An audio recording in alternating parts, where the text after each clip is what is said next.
What's good, everybody? I'm Lowski, And I'm Evan. and welcome to Father-Son Gardening.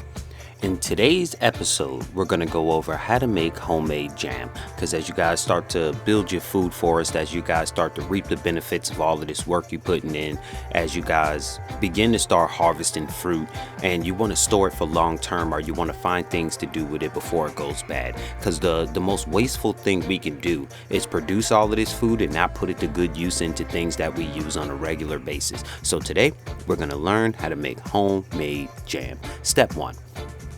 Step one is to choose the fruit of your liking, whether it's blueberries, strawberries, raspberries, blackberries, persimmon. Persimmon is the only one that I'm going to say you have to be very careful about, because they have to be super ripe before you could do anything with them, because anyone who knows about them knows they have a very astringent taste and they will dry your mouth out if they're not fully ripened. So you don't want to be making jam out of something that's not ripe. That goes for all of these fruits. So that's the good thing, is that you can choose the fruit of your liking, whatever you harvested, and you can make this out of it. So the first step is going to be to chop the fruit up. Now, some people are going to tell you this is optional.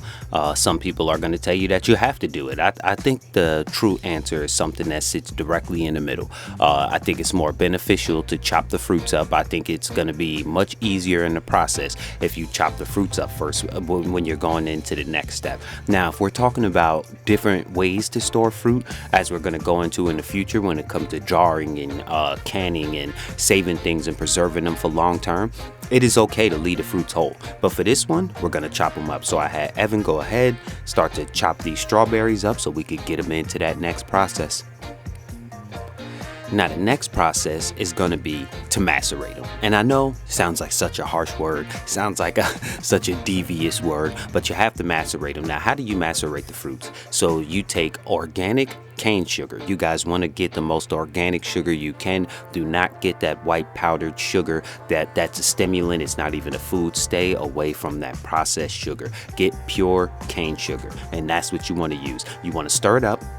Make sure that you blend it nice and sit it to the side for a couple of hours. You can also refrigerate this and sit it into the refrigerator overnight. There is a way of going too far with this and letting them sit too long to where this process won't work the right way. So I'm going to show you guys how to do it immediately. So let this sit for about an hour or two and let them macerate.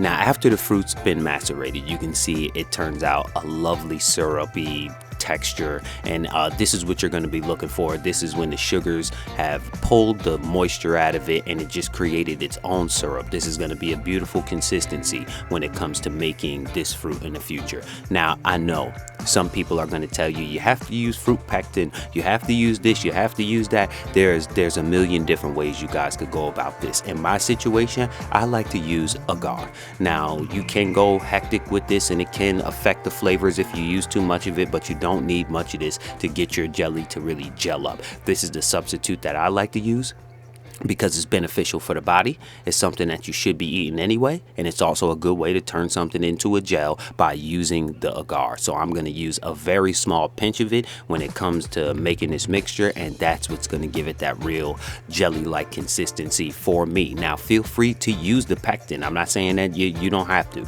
but I think that if you use ripe enough fruits, if you're doing this the way you're supposed to be doing it, you don't need things like that. Like, jam has been made for as long as we can remember, and people didn't have pectin available. They waited till the fruit was ripe enough, the sugars were good enough, those terpenes of the fruits were really booming, and that's when it's the best time to make them. Now you get your stove on, you go ahead and turn the stove on, and you empty the contents of this bowl directly into this pan, and you get it cooking. Now you want to stay next to this pot while this is cooking. You don't want to walk away, because it's very easy to burn the bottom of this mixture, and if you happen to burn this, it is over. You're going to have to start over from scratch. It is going to affect the taste in a way that is intolerable, and it's just going to destroy the jam. So you want to stay right next to it while you're doing this. Some people say that you want to get rid of this foam as it comes up, that you want to take it and empty it out because it makes for a better It makes for a better product in the long run, and I agree and disagree. It's something that you can do or you don't have to do.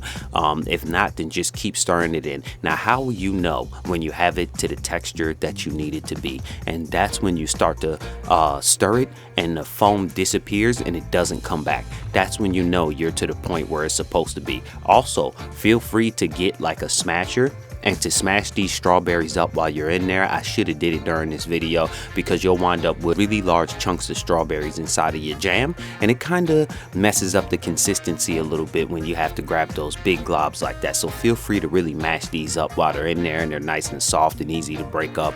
Feel free to bust these strawberries down a little bit more, which is something I should have did. I probably would have had Evan cut them a little bit smaller too if it was up to me. Split them into smaller pieces, then macerate them. So lesson learned.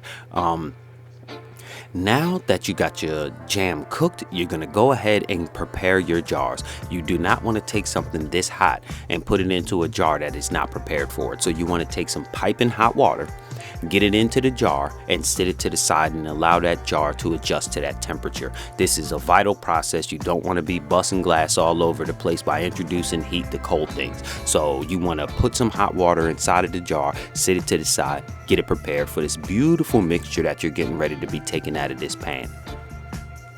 Now for the very last step is to jar it up for storage. Now you can get the jar sealer.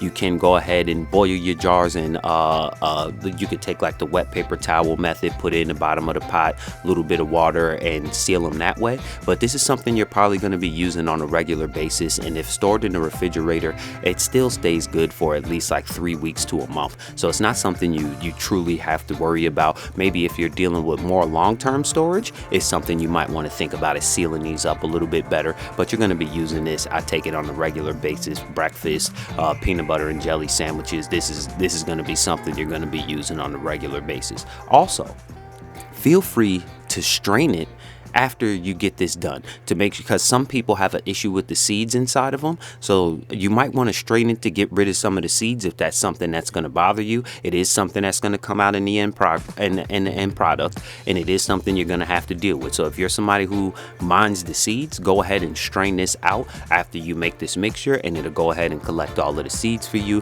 You jar these up, store them, and you're good to go. I'm telling you guys, man, as you get these food forests going and you're harvesting all your raspberries and blackberries and strawberries, eventually it's going to be hard to eat them all or find something to do with them. Instead of just giving them away, find a way to store them long term for use later on. As the world keeps changing, as recessions keep happening, as power outages and things start to happen around the world, we have to constantly keep thinking about self-sustainability. The main reason of building food forests is for self-sustainability. So you don't want to be wasteful with what you are taking from your garden. You want to learn different ways to preserve these products for long-term storage. So this is one way that me and Evan like to do it. We got a ton more videos coming for you guys. We got more vegan cooking videos coming for you guys to show you some healthy meals that you can make with the kids, to be able to have fun and for the food to still taste great. They almost won't even notice what they're eating. It'll be so beautiful. And that's another direction we'll be going. We'll also be doing some indoor gardening for a lot of herbs and other vegetables that we use on a regular basis. We'll be doing some indoor garden videos with those ones. So we got a ton more content coming for you guys. Sorry for the hold up. Had some computer issues, but now everything is all settled out. We'll be back and better than ever. Evan was a little bit under the weather for this one. He had a little bit of a cough, so he sat this one out, but I had him working on a lot of this video with me. So he will definitely be back in the next one. If you guys would, please like, share, subscribe, comment. I'm Lowski. And I'm Evan. And welcome to Father Son Gardening. Peace.